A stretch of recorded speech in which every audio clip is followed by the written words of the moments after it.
Hello viewers, 4 தேசிய விருது வாங்கிய புகழ்பெற்ற பிரபல பாடகி ஜானகி நேற்று காலமானார்.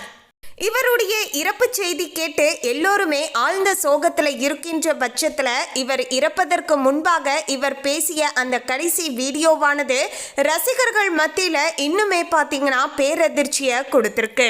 அப்படி அந்த வீடியோவில் இவங்க என்னதான் பேசியிருக்காங்க, கடந்த 7 வருஷமா இவங்க ஏன் பார்த்தீங்கன்னா திரையுலகில் பெருசாக வெளிவராமல் இருந்திருக்காங்க, ஏன் பாடாமல் இருந்திருக்காங்க, அது மட்டும் கிடையாது கடந்த 5 மாதங்களாகவே இவங்களுக்கு நடந்து வந்த கொடுமைகளானது என்ன, அதன் காரணமாக தான் இப்போது இவங்க உயிரிழந்திருக்காங்களா அப்படிங்கிற பல கேள்விகளானது எழுந்துள்ளது.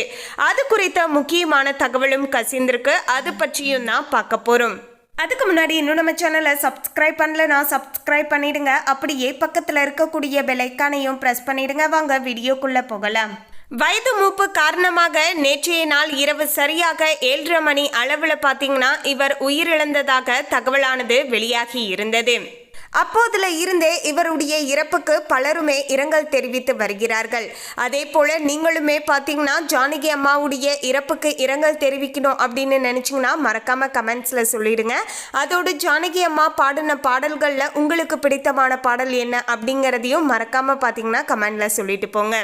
இவங்களுடைய இறப்பே ஒரு பெரும் சோகத்தை ஏற்படுத்தி இருந்த நிலையில இவங்க பேசின அந்த கடைசி வீடியோவானது ரொம்பவே பார்த்தீங்கன்னா பார்க்கக்கூடிய அனைவருடைய மனதிலையுமே பார்த்தீங்கன்னா மிகப்பெரிய சோகத்தை ஏற்படுத்தி இருந்துச்சு அப்படின்னு சொல்லலாம். அந்த வீடியோவை பார்த்து நிறைய பேர் ரொம்பவே எமோஷனல் ஆகி கண் கலங்கியிருக்காங்க. அப்படி அந்த வீடியோவில் என்ன பேசியிருக்காங்க அப்படின்னா, தான் வாங்கிய விருதுகள் பற்றியோ தான் பாடிய பாடல்கள் பற்றியோ அவங்க பேச கிடையாது. அதில் என்ன பேசியிருக்காங்கன்னா தன்னுடைய கணவர் பற்றி பார்த்தீங்கன்னா பேசியிருக்காங்க. அதாவது இவங்களுக்கு பார்த்தீங்கன்னா 1959 வருடம் பார்த்தீங்கன்னா திருமணம் ஆகியிருக்கு. ராம் பிரசாந்த் அப்படிங்கிறவங்களை தான் திருமணம் செஞ்சுருக்காங்க. இவங்க பார்த்தீங்கன்னா இவங்களுடைய கெரியரில், அதாவது ஜானகி அம்மாவுடைய கெரியரில் ரொம்பவே பார்த்தீங்கன்னா உதவியாக இருந்திருக்காங்க. அவர் இல்லைன்னா நான் 40,000க்கு மேற்பட்ட பாடல்களை என்னால் பாடவே முடிஞ்சிருக்காது அப்படின்னு ரொம்பவே எமோஷ்னல் ஆகி பேசியிருக்காங்க. அதோடு அவருடைய வேலையை விட்டுட்டு நான் பாட்டு பாட போகிறேன் அப்படிங்கிற பட்சத்தில் என் கூடவே அவருமே வந்துடுவார். இரவு முழுக்க கண் விழிச்சு எனக்காக காத்திருப்பார்.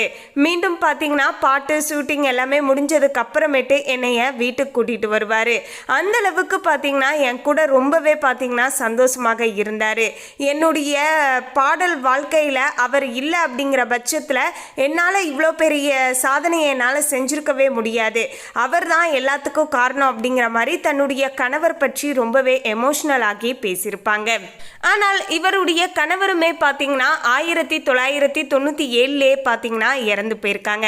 கிட்டத்தட்ட அடுத்த ஒரு 30 வருஷ காலகட்டத்தில் தன்னுடைய பிள்ளையுடன் தான் பார்த்தீங்கன்னா இவங்க வாழ்ந்துட்டு இருந்திருக்காங்க.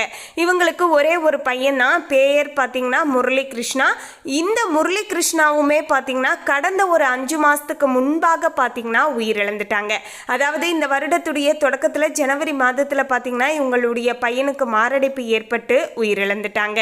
தான் இந்த உலகத்திலேயே அதிகமாக நேசித்த தன்னுடைய கணவரும் தன்னுடன் இல்லை, தன்னுடைய பிள்ளையும் தன்னுடன் இல்லை அப்படிங்கிற விஷயத்த இவங்களால கொஞ்சம் கூட பார்த்தீங்கன்னா ஏற்றுக்கவே முடியல. அதாவது 30 வருஷத்துக்கு முன்னாடி இவருடைய கணவர் இறந்திருந்தாலுமே மேலும் பார்த்தீங்கன்னா ஒரு கட்டத்துக்கு மேலே தன்னுடைய பிள்ளைக்காகவாது நம்ம இருக்கணும் அப்படின்னு சொல்லிட்டு அந்த பிள்ளைக்காக மட்டுமே பார்த்தீங்கன்னா தன்னுடைய வாழ்நாட்கள் முழுவதையும் பார்த்தீங்கன்னா அர்ப்பணித்து வாழ்ந்துட்டு இருந்திருக்காங்க. ஸோ அப்படிப்பட்ட அந்த தாய்க்கு இப்போது அந்த பிள்ளையும் இல்லை அப்படிங்கிற விஷயத்தை பார்த்தீங்கன்னா இவங்களால கொஞ்சம் கூட ஏற்றுக்கவே முடியல அப்படின்னு இவங்களை சுற்றி இருக்கக்கூடிய வட்டாரத்தில் இருக்கக்கூடியவங்க சொல்கிறாங்க. ரொம்பவே பார்த்தீங்கன்னா தினந்தோறுமே பார்த்தீங்கன்னா தன்னுடைய பையனை நினச்சி ரொம்பவே பார்த்தீங்கன்னா புலம்பிகிட்டே இருப்பாங்களாம். அவன் இல்லாத இந்த உலகத்தில் நான் ஏன் வாழணும் அப்படிங்கிற மாதிரி ரொம்பவே எமோஷ்னல் ஆகி பேசுவாங்களாம். அது மட்டும் கிடையாது, நான் இருக்கும்போது என்னுடைய கண் முன்னாடியே என்னுடைய பையனுடைய இறப்பை பார்க்க வேண்டிய இந்த ஒரு கொடூர விஷயம் எந்த தாய்க்குமே நடக்கக்கூடாது அப்படின்னு எல்லாம் ரொம்பவே எமோஷ்னல் ஆகி பார்த்தீங்கன்னா பேசியிருக்காங்க. இதுவே இவங்களுடைய வாழ்க்கையில் மிகப்பெரிய மன அழுத்தத்தை கொடுத்துருக்கு. கணவனும் இல்லை பிள்ளையும் இல்லை அப்படிங்கிறது அந்த விஷயத்தை அவங்களால ஏற்றுக்கவே முடியல. அதோடு நான் ஏன் வாழணும் அப்படிங்கிற மாதிரி பல முறை யோசிச்சிருக்காங்க. அதோடு பார்த்தீங்கன்னா சரியாக சாப்பிடாம தூங்காமல் சரியான உணவுகளை எடுத்துக்காம அதே போல் மருந்துகளையும் சரியாக எடுத்துக்காததன் காரணத்தால் தான் இவங்களுடைய உடல் ஆரோக்கியமானது இன்னுமே மோசமடைஞ்சிருக்கு அப்படின்னு சொல்கிறாங்க. இல்லை அவங்க பையன் மட்டும் இப்போ இருந்தாங்கன்னா இன்னுமே இந்த அம்மா பார்த்திங்கன்னா இன்னும் ஒரு 10-15 வருஷத்துக்கு ரொம்பவே நல்லா இருந்திருப்பாங்க. இவங்க ஹெல்த் மேலே நிறைய அக்கறை கொண்டவங்களாகத்தான் நாங்கள் பார்த்துருக்கோம். ஆனால் இப்போது இந்த கடைசி 5 மாதமாக தான் இவங்க அவங்களுடைய ஹெல்த்தில் பார்த்திங்கன்னா கொஞ்சம் கூட பார்த்திங்கன்னா கவனமே செலுத்தலை. அதனால தான் இப்படிப்பட்ட விஷயம் நடந்திருக்கு. அதுலேயுமே நேற்றைய நாள் பார்த்திங்கன்னா மதியமே இவங்களுடைய உடல் ஆரோக்கியத்தில் அசௌகரியம் ஏற்பட்டிருக்கு. உடனடியாக வீட்டில் இருக்கக்கூடியவங்க கிட்ட சொல்லியிருக்காங்க. இவங்க பார்த்திங்கன்னா மைசூரில் இருக்காங்க. ஸோ அங்கே இருக்கக்கூடிய அப்போலோ ஹாஸ்பிட்டலுக்கு கூட்டிகிட்டு போய் சிகிச்சையுமே கொடுத்துட்டு இருந்திருக்காங்க. போன உடனே பார்த்திங்கன்னா இவங்களை வந்து ஐசியூவில் வந்து அட்மிட் பண்ணிட்டு தான் சிகிச்சை பண்ணிட்டு இருந்திருக்காங்க. மாலை நேரம் ஆக பார்த்திங்கன்னா இவங்களுக்கு வந்து மாரடைப்பு ஏற்பட்டிருக்கு. அதுக்குமே சிகிச்சை கொடுத்துட்டு இருக்கும்போதே பார்த்திங்கன்னா அடுத்தடுத்த ஹார்ட் அட்டாக்குமே அவங்களுக்கு வந்துட்டே இருந்திருக்கு. ஸோ என்னதான் மருத்துவர்கள் ரொம்ப கடின முயற்சி பண்ணியுமே பார்த்திங்கன்னா அவங்களால காப்பாற்ற முடியல அப்படிங்கிற மாதிரியான ஒரு விஷயத்தையும் பார்த்திங்கன்னா சொல்லியிருந்தாங்க.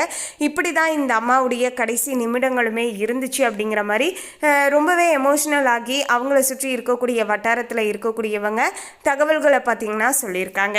அதே போல் கடந்த ஒரு 7 வருஷ காலமாகவே பார்த்திங்கன்னா இவங்க சினிமா துறையில் எந்த படங்கள்லேயுமே பார்த்திங்கன்னா பெருசாக இவங்க பாட்டு பாடுவது கிடையாது. ஒரு இன்டர்வியூவில் கூட பார்த்திங்கன்னா சொல்லியிருந்தாங்க, அதாவது அடுத்த இளைய தலைமுறையினருக்கு நம்ம வாய்ப்பு கொடுக்கணும், நமக்கு வாய்ப்பு இருக்குது அப்படிங்கிறதுக்காக நாமளே அந்த வாய்ப்பை பயன்படுத்திக்க கூடாது, அடுத்த சந்ததியினருக்கும் நம்ம வழிவிடணும், அவங்களுடைய திறமையையும் நம்ம வெளிக்கொண்டுட்டு வரணும், அதற்காக தான் பார்த்திங்கன்னா நான் கொஞ்ச நாள் விலகி இருக்க போகிறேன் அப்படிங்கிற மாதிரியான சில விஷயங்களையும் சொல்லியிருந்தாங்க.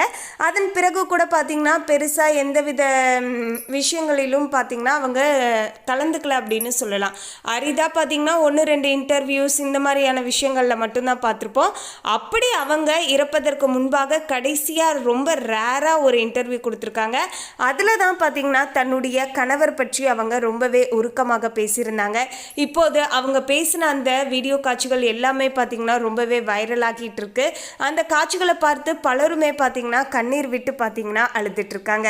ஆமாம், இந்த அம்மாவுக்கு வந்து ரொம்பவே கஷ்டமாக தான் இருந்திருக்கும். ஏன்னா ஹஸ்பண்டுமே இல்லை, அதே போல் இப்போது மகனுமே இல்லை அப்படிங்கிற அந்த துயரமானது இவங்களுக்கு ரொம்பவே பார்த்திங்கன்னா வாழ்க்கையில் மிகப்பெரிய கொடுமையை இவங்க அனுபவிச்சிருப்பாங்க அப்படின்னு எல்லாம் சொல்லிட்டு பலருமே அவங்களுடைய விஷயங்களை பார்த்திங்கன்னா கருத்துக்களாக பார்த்திங்கன்னா கமெண்ட்ஸில் ஷேர் பண்ணிகிட்டு இருக்காங்க. மேலும் பார்த்திங்கன்னா உங்களுக்கு ஜானகி அம்மா கிட்ட பிடிச்ச விஷயங்கள் என்ன அப்படிங்கிறதையும் மறக்காமல் கமெண்டில் ஷேர் பண்ணிவிடுங்க. அவங்க பாடின பாட்டில் உங்களுக்கு மனதுக்கு பிடித்தமான பாடல், உங்களுக்கு மனசுக்கு கஷ்டமாக இருக்கும்போது அவங்க பாடின எந்த பாட்டை நீங்கள் அடிக்கடி ரீவைண்ட் பண்ணி கேட்பீங்க அப்படிங்கிறதையும் மறக்காமல் ஷேர் பண்ணிவிடுங்க. மேலும் இந்த தகவலை பற்றிய உங்களுடைய கருத்தை கமெண்ட்ல பதிவு பண்ணுங்க. இந்த தகவல் உங்களுக்கு பிடிச்சிருந்தா லைக் பண்ணுங்க, ஷேர் பண்ணுங்க. இது போன்ற சுவாரஸ்யமான தகவலை தெரிந்து கொள்ள சேனலை சப்ஸ்கிரைப் பண்ணிடுங்க. தேங்க்யூ.